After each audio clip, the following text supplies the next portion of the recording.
What's going on, everyone? American and Leeds, the American Leeds YouTube and Spotify channel. My name is Alex Simon. We're in the car.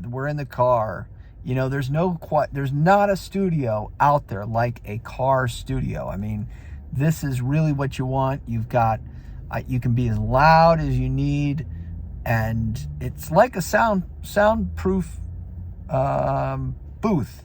So, very gray, and you know, the northeast part of the United States, similar to that of the UK, similar weather.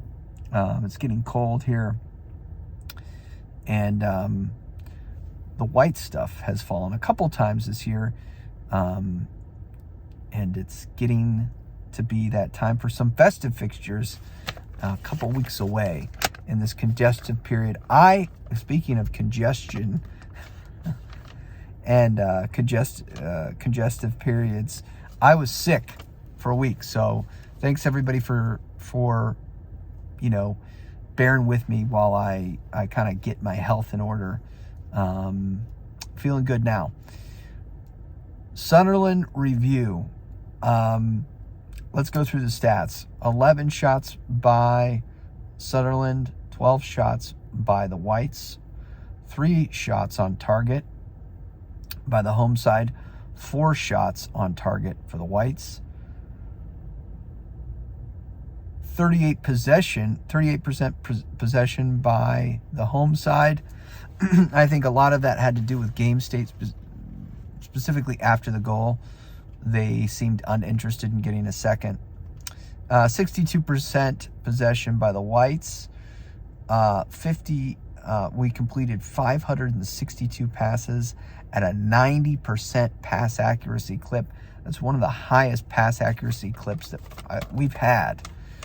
I wish I did a preview for this game, because I messaged the disabled team right before this thing kicked off, and I watched Sunderland games, and I said their wingers are going to be problems for us. And I knew Farke wasn't ready to put Spence in his natural position. Credit Jack Clark, able to get Archie on a yellow card early. Does that change how Archie plays and maybe how aggressive he is as one of the last defenders before Mesley, before the goal? Maybe. I think Jack Clark was an excellent outlet for them. I'm not going to get into I want Jack Clark back or Niall Huggins. I think at the time, credit both those players. You know, the Jack Clark sale, I think, was a good sale at the time. So don't worry about that. I'm not going to worry about that one. I do miss Leif Davis. Leif Davis was one that I don't think we should have let go, specifically how razor thin we were at that position. I'm not going to get into roster or squad construction right now, but this was always going to cause us problems because of our lack of depth at the fullback position. I don't think Farke got it wrong. I think that we need to continue to improve our clinicality. I think Farke is a manager that wants plan A or plan A better. Or you could say he has a plan B, but the plan B is a super attacking, in possession 3-1-3-3. That worked. If you remember many weeks ago against Norwich, it worked and we got a result. And I believe Cree had an incredible run to close out that game. But yeah, the Norwich game is an example of a game where that worked and the side couldn't cope with the offensive power. So I think Farke needs to teach, hey, we're down a goal, we need a goal. This is the formation I'm going to put on. This is the personnel we're going to put on. This is what this is going to look like. Because he's going to continue to be calling upon that. I guess it's 1A, 1B plan. Again, And I think his 1A plan of his classic 4-2-3-1 needs to be implemented more. When I look at Farka, he is not like Bielsa. He's obviously not like Pep or anything like that. He is much more about manipulation of space and getting he doesn't want to buy press. He actually likes when we get press. He likes that gamble when a side comes out and presses us, because that there means that they can manipulate space and get in one-on-one positions down the pitch. So in Farka's mind, if you listen to him post-match, if you listen to him in both in the newspapers, he's not going to say that he got anything wrong. Of course, managers don't do that, but just based on the stats, you would also say that we didn't get dominated. This was Sunderland's cup final. Sunderland has obviously been in lower league before this. They were in obviously the championship last year. I believe they did get to the playoffs. I think they had a good run in the playoffs. They might have gotten to the final, but you get what I'm saying. Like, this is a big home fixture for them. Big club. I mean, probably the biggest club outside of Leeds United in the championship. These types of games are rarer for them in the past few years. To see a club like Leeds, we were higher in the table for them.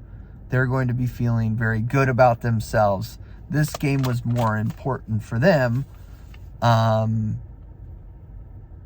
than it was for us. And we have to blame ourselves. Farka has to blame himself for not realizing that. So we move forward. Congratulate them on their cup regular, league win, and we move. And I know the two teams are flying ahead of us, Leicester, and really the really remarkable job that Ipswich has done this year is it's absurd. It's absurd, really, what they're doing, and I think we need to fully appreciate that as just football fans, what they've been able to accomplish this year. I just think their record signing, Ipswich record signing, is $5 million. Okay, that's what they're working with. That's what that coaching staff is working with, and their system is the best system I've seen, at least at this league, since Bielsa. Now, what do Leeds do? I think Leeds we lick our wounds. We have a game on Saturday, Coventry, and we'll see how that one goes. I think we'll be back in the friendly confines of Ellen Road, and Ellen Road is a fortress this year, and I'm expecting a response by the boys and by Daniel Farka to put their best foot forward and get all 3 points Saturday. So, is the top 2 automatic promotions out of the question? I think you're being a little bit emotional if you think that it is. What is it, 10 points or so now?